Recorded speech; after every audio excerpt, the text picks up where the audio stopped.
Please subscribe and don't forget to press the bell icon to get notified whenever we upload a new video. Farooq Abdullah, we saw you this morning at the All India Institute of Medical Sciences. You were rather distraught, and I'm sure this news must have disturbed you as well, because over the last couple of years, whenever we talk about Kashmir, whenever we talk about Indo-Pakistan relations, we've always heard you invoking the Vajpayee doctrine. Your thoughts today, sir?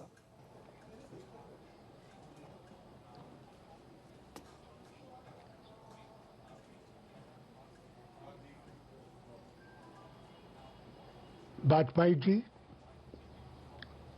has left a legacy, footprints which will be very difficult to fit into. A man from a humble background rose to become the Prime Minister of one of the largest populated countries. He, with all difficulties that he had, he maintained to run this country with 23 parties towards a better future. He had kind heart, but firm belief that this nation can move forward if we all move together towards a better prosperity for this nation. He never differentiated between religions, between the areas you came from, what you believed in, which way you prayed. To him, there was only one path. That is path of moving this nation forward, removing illiteracy, removing ill health, removing every bad thing that our nation had, so that every Indian could prosper. And that is what he did. He took the first step. Absolutely. And he was never personal in politics. He was never personal in politics. Mr. Abdullah, I'll request you to just hold on for a second. I'm going to come back to you on that thought. But P. Chaudhary, Minister of State, is joining us on the phone line now. Mr. Chaudhary, this is indeed a tragic moment. You've got all chief ministers in New Delhi right now. All of them are here to pay their last respects to Atal Bihari Vajpayee, one of the tallest leaders of the country, a statesman truly. What is the protocol that is going to follow now, sir? And what are the directions that have been issued to all government officials and top ministers like you? This is a decision is to be taken by this cabinet, but I can say that not I, but the entire nation is deeply saddened by the sad demise of Atalji. He was everybody know about it. He was a great poet, true Democrat. He was the tallest leader, and he was also a man of great wisdom. And he was a 10 times member of parliament and 3 times prime minister. Basically, he engaged with all political leaders, and he was the liking of the all political leaders. And he was also awarded Bharat Ratna. And I think the cabinet is taking decision for this, what programs with respect to tomorrow and all this. Could you tell us about the cabinet decision, sir, about his final journey? I can't tell about the cabinet. I don't know about that. Right, and this is indeed a very tragic moment. Would you like to tell us about the time, about the moments inside the All India Institute of Medical Sciences when you and other ministers and Prime Minister visited Atal Bihari Vajpayee? I was there at least for more than an hour. But the doctor did their best, and but he could not be survived, and because they did their best. Sorry to say for that.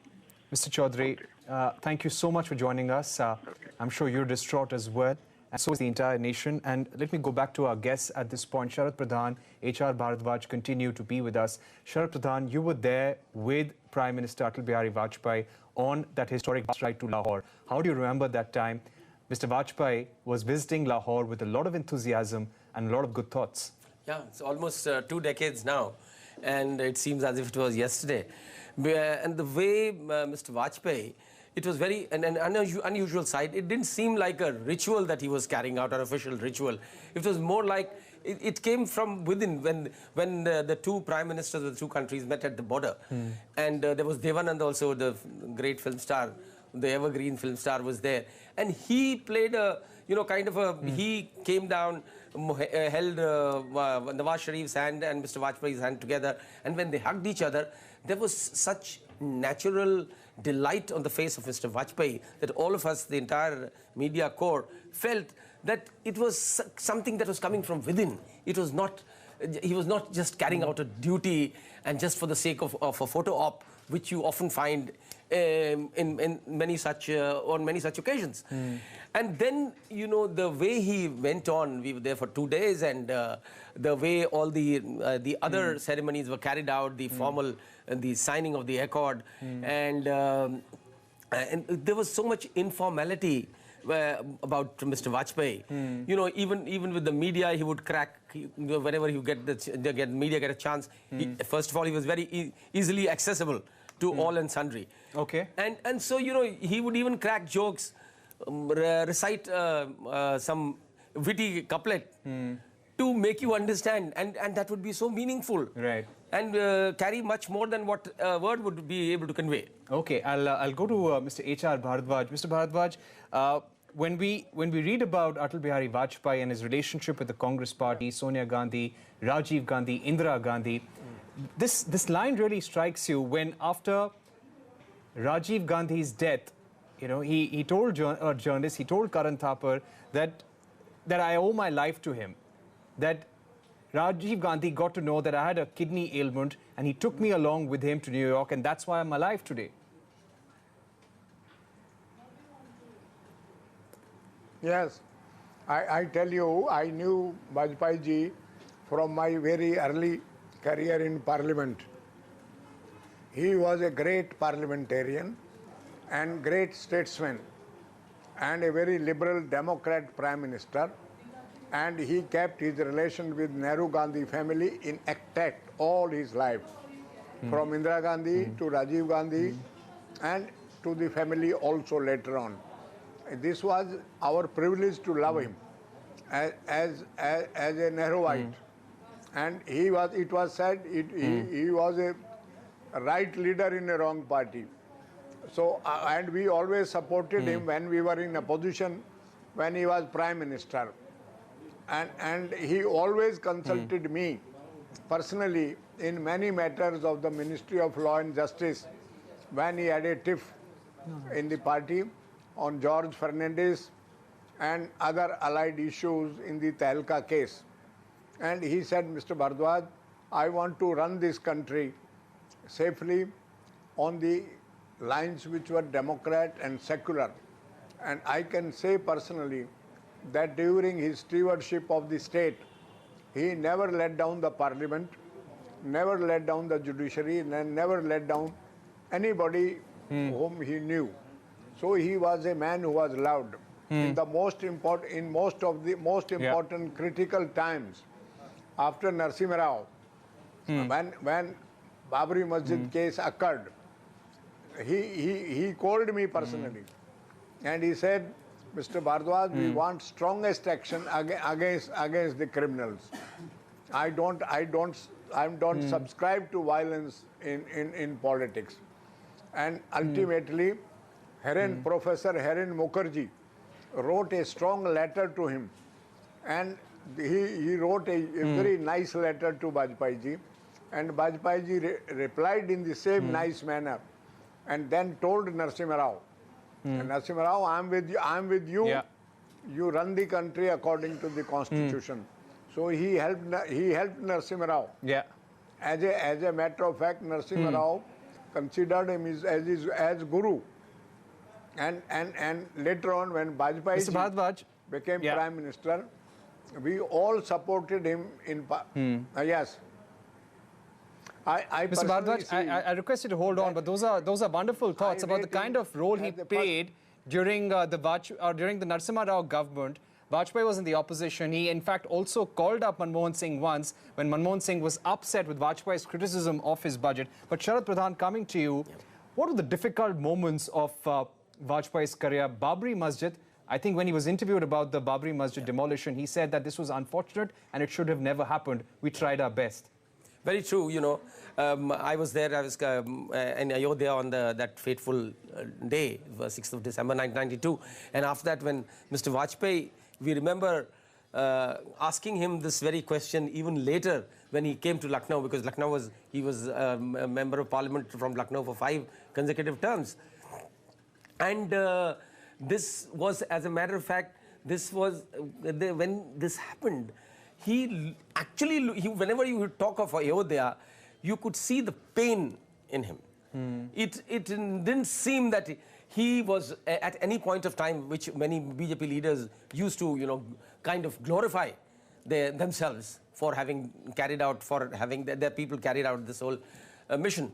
But Vajpayee was one person who always looked unhappy about it. And that's the reason, you know, it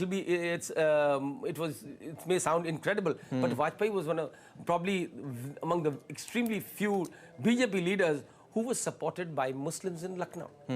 He had many voters, and that was as a matter of fact, I remember covering those elections, and I found it very strange that a group of young Muslims were talking in favor of Vajpayee, and they said they were not only talking in favor of Vajpayee, they were campaigning for Vajpayee. Yeah. And I must confess, I sort of doubted whether they were actually Muslims or not. And on verification, subsequently I verified. And the fact of the matter was that yes, there was a large, over the years, then this following grew. Because he did so much. He did it without, whatever he did without discrimination. Which is quite unlike many BJP leaders. And another thing was that he was always accessible to the common man in UP, whether he was MP or PM. Sir, he was always hold on. A.S. Dulat, former Raw Chief, somebody who was advisor to the Prime Minister, Atal Bihari Vajpayee, he's with us on the phone. Mr. Dulat, I'm sorry to keep you waiting, but just your thoughts on Vajpayee's demise. You were there with him in the Prime Minister's office, advising him on Kashmir. Do you feel that dealing with Pakistan, dealing with Kashmir, was one of the toughest moments of Vajpayee's career? It was the toughest, but it was something on which, you know, he was very convinced about certain things. He held a conviction that this permanent confrontation with Pakistan needed to end, and we needed to move forward in Kashmir. So these two parallel thoughts of his, he hoped would somewhere merge and lead to peace in South Asia. Do you think, sir, we miss both India and Pakistan, miss a statesman? Yeah, do you think we miss a statesman like him, both in India and Pakistan? We spoke to Musharraf a short while back, and Parvez Musharraf clearly said that, yes, this is a loss not just for India, but also for Pakistan. Absolutely, absolutely. It's a loss for Pakistan, it's a loss for India, and I think the Kashmiris are going to feel this most of all. Because if there's one leader... I completely understand, sir. If there's one leader who's revered in Kashmir, it is Atalji. Yeah. And do you think Pakistan let him down? Was he upset with the fact that Kargil war took place after the Lahore Declaration? You had the Parliament attack also taking place. Do you think that these were incidents that really hurt him?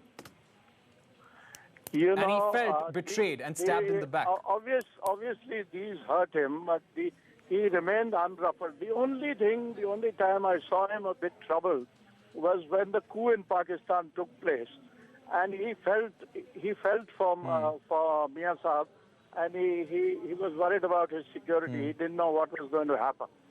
So it was just at that time that he felt that whatever was happening was not good. But he recovered from that very quickly, and you know, after that he invited Musharraf to Agra. Right. Mr. Dulat, thank you very much for joining us, sharing your views on Mr. Vajpayee, on the time that you spent with him in the Prime Minister's office. Those were difficult years with Pakistan and Kashmir as well. Joining us on the phone line now is Mr. Jyotiraditya Scindia, former Union Minister and top Congress leader. Mr. Scindia, your thoughts on Atal Bihari Vajpayee's demise, one of the tallest leaders of the Indian nation? think it is a huge void that he has left in his passing. And he was a leader not only of the BJP, but he was a leader of the nation and of every single Indian. For me personally, it's a great loss. It's a loss with an individual with whom I had a very personal relationship, an individual who gave me a lot of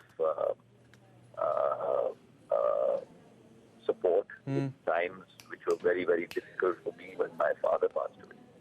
And in him, we have lost not only a former prime minister, not only a great leader, but I think the most important factor, we've lost a wonderful human being that stood for values, that stood for principles, a human being who was very, very caring. And it's very difficult to find good people in the world today.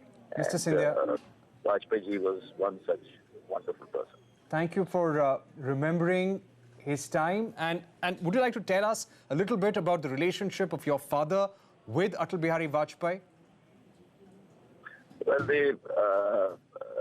that relationship goes back almost 60, 70 years, because Atalji's relationship with our family, it's been a family relationship for almost 3 generations now.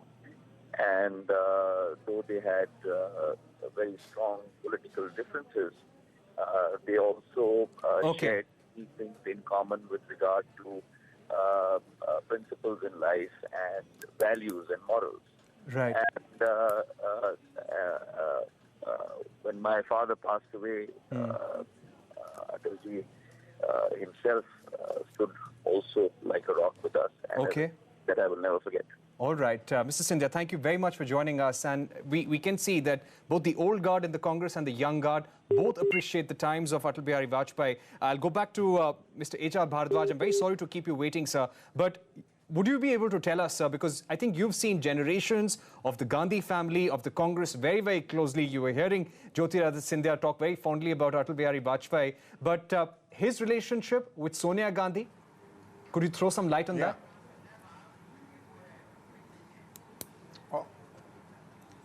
You know, Sonia Gandhi inherited Congress legacy, and Vajpayee ji always cooperated with her.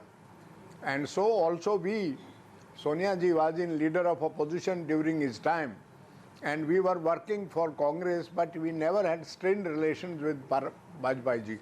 I told you personally, he would often consult me through Brajesh Mishra on legal matters. When there was a tiff with the Chief Justice of the Law Minister in their party, he called me, what do we do? I said, Chief Justice should be respected. You are a respectable Prime Minister. He removed his Law Minister and brought Jana Krishnamurthy at that time, another Law Minister. He showed respect to judiciary, respect to Parliament, and respect to opposition. He was a highly democrat as a Prime Minister, and he loved opposition as well as his own party. And this NDA, so-called NDA, came into existence only because of his personality. No other leader of BJP has that quality. And that is why we love him, admire him, and unfortunately God has snatched away. But mysterious are the ways of God, and jatasya mritu dhruvam, हमारे संस्कारों में लिखा है, तो we pray for his soul to rest in heaven. And democracy survived during his days. I can say with certainty, in a most critical time of history, Vajpayee ruled this country, and he always stood for Raj Dharma, which is our Sanskriti. This is my view. Right. And those are great words to end on. Mr. Bharadwaj, I've run out of time. Yes. I've run out of time, but those are great words to end on, that he always remembered the Raj Dharma. And I think his politics, his legacy, his words, his speeches are still guiding us, our politicians and citizens as well. We remember how Prime Minister Modi invoked the Vajpayee doctrine of Insaniyat, Kashmiriyat and Jamhuriyat when he was talking about Kashmir. Ki gale laga ke Kashmir की problem को सुलझाना है, ना कि गाली और गोली से. So he invoked Kashmir, and it shows that he is still guiding politicians and top ministers and even the Prime Minister as well today. We'd like to thank all our guests, Mr. Farooq Abdullah for joining us, Sharad Pradhan, H.R. Bharadwaj, Jyotirad Scindia, and A.S. Dullat as well. Thank you very much for watching this special broadcast.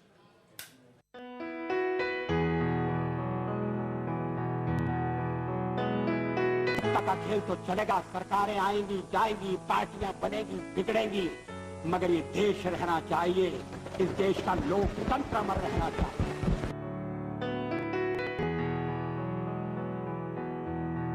15 अगस्त का दिन कहता आजादी अभी अधूरी है, सपने सच सोना बाकी हैं, रावी की शपथ न पूरी है. कलकत्ते के फुटपाथों पर जो आंधी पानी सहते हैं, उनसे पूछो 15 अगस्त के बारे में क्या कहते हैं.